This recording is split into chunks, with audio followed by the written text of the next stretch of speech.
ఈరోజు నేను ఇంపార్టెంట్ విషయాన్ని మీతో షేర్ చేసుకోబోతున్నాను. అది ఏంటి అంటే, బ్లౌజ్కి మనం పైపింగ్ చేసేటప్పుడు థ్రెడ్ యూజ్ చేయకుండా ఎలా పైపింగ్ అనేది వేయాలి, ఆ బ్లౌజ్కి పర్ఫెక్ట్గా ఎలా వస్తుంది ఈ పైపింగ్ అనేది నేను ఇప్పుడు మీకు వీడియోలో చూపించబోతున్నాను. నేను చెప్పినట్టుగా చక్కగా ఫాలో అవ్వండి. ఈ పైపింగ్ క్లాత్ మెరుస్తూ ఉన్న క్లాత్ని తీసుకోవాలి, లేదా పాలిస్టర్ క్లాత్ని తీసుకోవాలి. దాదాపుగా కాటన్ క్లాత్ని అయితే అవాయిడ్ చేయండి. ఇలా ఈ మెరుస్తున్న క్లాత్ని తీసుకున్న తర్వాత దీన్ని ఇంచున్నర కానీ ఇంచెం బావు కానీ, ఇంచుకైతే తగ్గకూడదు. అలా మీరు టేపుతో కొలుచుకొని మనం తీసుకునే ముక్కలన్నీ కూడా కరెక్ట్ సైజులో ఉండాలి. నేను ఇక్కడ వీడియోలో చూపిస్తున్నట్టు ఒక సైజు ముక్కను కట్ చేసిన తర్వాత సేమ్ అలానే పెట్టి, అంటే అలానే ఉండాలి కాబట్టి ఆ ముక్కను యూజ్ చేసి నేను ఇలా ఇంకొక ముక్కను అనేది కట్ చేస్తూ ఉన్నాను. మీరు కూడా టేప్ తీసుకొని టేప్ కొలతలతోటి పర్ఫెక్ట్గా కట్ చేసుకోండి.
ఇప్పుడు మనం కట్ చేసుకున్న క్రాస్ ముక్కలన్నిటినీ కూడా చూసారు కదండి. క్రాస్ ముక్క అంటే దానికి సాగే గుణం ఉంటుంది, మనకి స్ట్రైట్గా ఉన్న ముక్కకి అలా ఉండదు. అందుకోసం ఎప్పుడైనా మెడలు వేసేటప్పుడు ఏ టైలర్ చెప్పినా కానీ క్రాస్ ముక్కని యూజ్ చేయమంటాడు.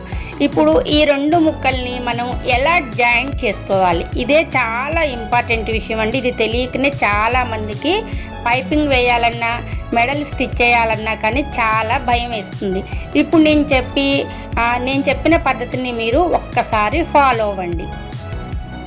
ఇప్పుడు నేను ఇక్కడ చెప్పినట్టు ఆ ముక్క మీదకి ఉల్టా ఫల్టాలు మొత్తం చూసుకొని మనం ఈ ముక్కని ఇలా, ఆ ముక్క నుంచి ఈ ముక్కని ఇలా పెడితే దానికి మొత్తం కూడా క్రాస్ అనేది వస్తుంది. అది కొంచెం మనం మైనస్ చేసిన, అంటే ఆ పెట్టే ముక్క కరెక్ట్గా పెట్టకపోయినా కానీ మనకి ఈ ముక్క ఆ ముక్క జాయింట్ అనేది, అంటే లాంగ్ లెంత్, ఈ లెంత్కి ఆ లెంత్ మనం కలుపుతున్నాం కాబట్టి అప్పుడు డిస్టర్బ్ అయ్యే అవకాశం ఉంది. ఇప్పుడు నేను ఎలా డిస్టర్బ్ అవుతుందో కూడా మీకు ఇక్కడ చూపిస్తున్నాను. నేను కొంచెం తక్కువ పెట్టి కుట్టడం అనేది జరిగింది. ఇక్కడ డబల్ స్టిచ్ అయితే ఖచ్చితంగా వేయాలండి, అది మీరు బాగా గుర్తుపెట్టుకోవాలి. ఇప్పుడు నేను వేసిన తర్వాత ఇప్పుడు ఉల్టా తిప్పి మీకు చూపిస్తాను. ఇక్కడ ఏమి తప్పు వచ్చింది అనేది కూడా నేను క్లారిటీగా మీకు చెప్తాను. ఇప్పుడు నేను చూసారు కదా, అలా అన్నప్పుడు యువతలి ముక్క, అంటే ఫస్ట్ పెట్టిన ముక్క నెక్స్ట్ జాయింట్ పెట్టిన ముక్క కొంచెం డిస్టర్బ్, అంటే ఆ రెండు సేమ్ లేవు, అంటే మనం వేయటము తప్పు వేసాము. ఇప్పుడు మనం ఈ తప్పుని కరెక్ట్ చేసుకోవడం ఎలా, ఇప్పుడు చూడండి. ఇప్పుడు నేను పెట్టే ముక్క ఎలా పెడతానో చూడండి. ఈ మనం సెకండ్ జాయింట్ చేసే ముక్కని కొంచెం ఒక ఇంచ్ పైకి పెట్టుకోవాలి. ఈ మూల నుంచి ఈ మూల కరెక్ట్గా మనము స్టిచ్ అనేది చేయాలి. తప్పకుండా గుర్తుపెట్టుకోవాల్సిన విషయాలు. ఇప్పుడు చూసారు కదా, ఇందాక మనం పెట్టిన ఆ ముక్క జాయింట్ చేసే ముక్కకి ఇప్పుడు మనం జాయింట్ చేసిన దానికి చాలా తేడా వచ్చింది. అందువల్ల ఇప్పుడు మనం మెయిన్గా ఈ ముక్కల జాయింట్ అనేది పర్ఫెక్ట్గా వస్తే ఆల్మోస్ట్ మనకి పైపింగ్ అనేది ఎక్కడా కూడా డిస్టర్బ్ అవ్వకుండా వస్తుందన్నమాట. ఇప్పుడు మనము సింగిల్ పాదంతో వేస్తే పైపింగ్ బాగా వస్తుంది అని చెప్పి ఒక అపోహ ఉంది. లేదండి, డబుల్ పాదం ఉన్నా కానీ మనం పైపింగ్ అనేది చాలా నీట్గా వేసుకోవచ్చు. ఇప్పుడు నేను డబుల్ పాదమే కదా మిషన్కి, ఎక్కడ నేను సింగిల్ పాదం అనేది పెట్టలేదు. ఇప్పుడు ఏం చేయాలి అంటే మనం కరెక్ట్గా ఒక పాదం వరకు మనం ఖర్చుని అవతలకు ఉంచేసి ఇటు కుట్టు వేసుకోవాలి. అంటే ఎక్కువ కాకుండా ఒక పాదం మందమే ఉంచుకోవాలన్నమాట. ఉంచేసుకొని మొత్తం కూడా ఆ రౌండ్ ఎలా ఉందో మనం ఎక్కడా కూడా ఎక్కువ తక్కువ కాకుండా సేమ్ కొలత పెట్టేసుకొని మొత్తం కూడా రౌండ్ తిప్పుకొని రావాలి.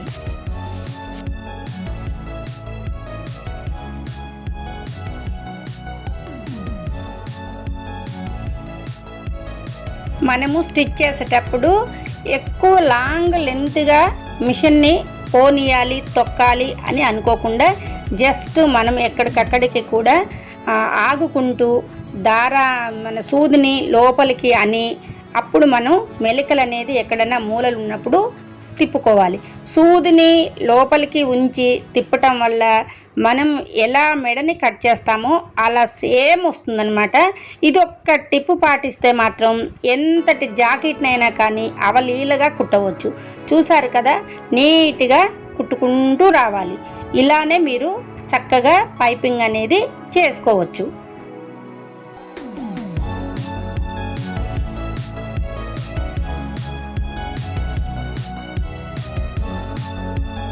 ఇప్పుడు కుట్టు మొత్తం అయిన తర్వాత అక్కడక్కడ డాట్స్ అనేది ఖచ్చితంగా పెట్టుకోవాలి. డాట్స్ పెట్టేటప్పుడు కూడా కత్తెరని ముందు ఉంచే కట్ చేసుకోవాలి. అంతేకాని కత్తెర మొత్తం కూడా లోపలికి అలా పెట్టకూడదు. ముందు అలా కట్ చేస్తూ చిన్న డాట్స్ అన్నమాట. ఆ డాట్స్ దేనికి ఉపయోగపడతాయి అంటే మనకి రౌండ్గా ముక్క తిరగడానికి ఉపయోగపడతాయి అన్నమాట. అవి కట్ అయి ఉంటాయి కాబట్టి ఎక్కడికక్కడికి రౌండ్ నెక్ రౌండ్గా తిరుగుతూ ఉంటుంది. రౌండే కాదు, పలకల మెడ పెట్టినా, స్టార్ మెడ పెట్టినా, ఏ మెడ పెట్టినా కానీ ఈజీగా మనకి స్టిచ్చింగ్ అనేది కుదురుతుంది. ఇప్పుడు చూసారు కదా, ఒక్కసారి ఇది మొత్తం కూడా మనం ఎలా వస్తుందనేది చూసుకోవాలి. పైపింగ్ మొత్తం కుట్టు వచ్చిందా రాలని చూసుకోవాలి. ఇంకా పైపింగు మనకి అంటే థ్రెడ్స్లో 2 రకాలు ఉంటాయి. కొంచెం లావుగా ఉన్న థ్రెడ్ ఉంటుంది, సన్నగా ఉన్న థ్రెడ్ ఉంటుంది.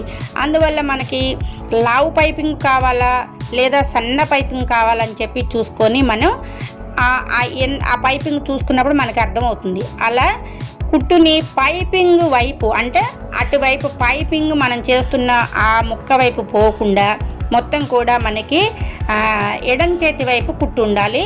అటు రైట్ సైడ్లో మనకి పైపింగ్ అనేది ఉంటుంది. ఎవరు మిషన్ కుడుతున్నా కానీ ఇవే చేతి వాట మొత్తం ఇలానే ఉంటుంది. అందువల్ల జాగ్రత్తగా చూసుకుంటూ రౌండ్ దగ్గర మాత్రం సూదిని లోపలికి పోనిచ్చి అలానే మీరు స్టిచ్ చేయండి. ఎంత చక్కగా వస్తుందంటే అంత చక్కగా నీట్గా కుదురుతుంది. పైపింగ్ అంటే భయపడే వాళ్ళకి ఈ వీడియో చూసిన తర్వాత ఇంత ఈజీగా పైపింగ్ చేయటము అనేది అనుకుంటారు. అలానే మీరు కూడా చాలా జాకెట్లకి పైపింగ్ అనేది వేస్తారు.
చూసారు కదా ఫ్రెండ్, పైపింగ్ అనేది ఫస్ట్ నుంచి ఎండ్ వరకు కూడా ఒకే కొలతోటి రావడం జరిగింది. ఇందులో మనం తీసుకున్న ముక్క నుంచి కూడా పాటించిన పద్ధతి నుంచి మొత్తం కూడా పర్ఫెక్ట్గా వచ్చింది. ఇప్పుడు మనం బ్యాక్ తిప్పుకోవాలి.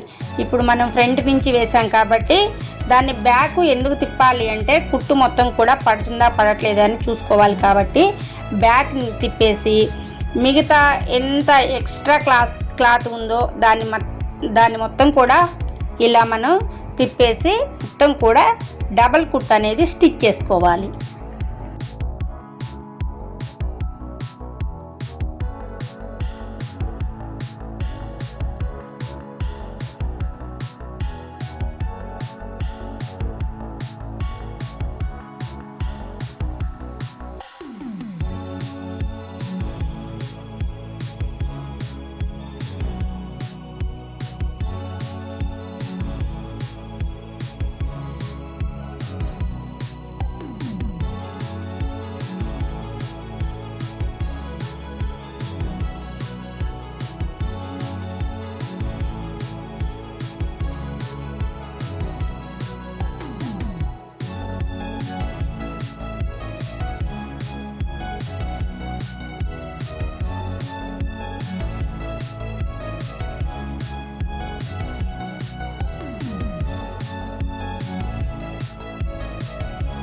చూసారుగా ఫ్రెండ్స్, ఎంత ఈజీగా మనం థ్రెడ్ అనేది యూజ్ చేయకుండా పైపింగ్ని ఎలా ఫినిష్ చేసామో.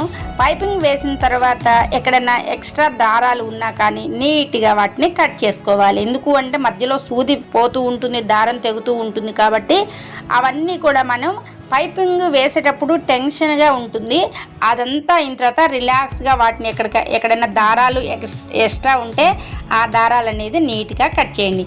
చూసారు కదా, ఇంత సింపుల్ అని అనిపించిందా అండి వీడియో చూసిన తర్వాత మీకు?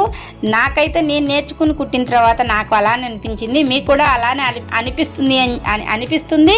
ప్లస్ మంచిగా పైపింగ్ అయితే నేర్చుకుంటారండి. చాలా వర్క్ చాలా బాగుంటుంది. ఇలా నేర్చుకొని థ్రెడ్ లేకుండా పైపింగ్ అనేది మనం వేయటం చాలా ఈజీ అన్నమాట. చూసారా, బోటిక్లో వాళ్ళు ఎలా కుడతారో అలానే మనం పైపింగ్ అనేది పర్ఫెక్ట్గా వేసాము. చూడండి, ఎక్కడా కూడా ఎక్కువ తక్కువ అనేది రాకుండా మొత్తం కూడా సేమ్ కొలతలతో వచ్చింది. ఇది ప్రాసెస్ అన్నమాట. నచ్చితే మాత్రం ఫాలో అవ్వండి. అలాగనే ఇంకెవరికైనా వాళ్ళకి యూజ్ అవుతుంది అంటే తప్పకుండా షేర్ చేయండి. Thank you for watching.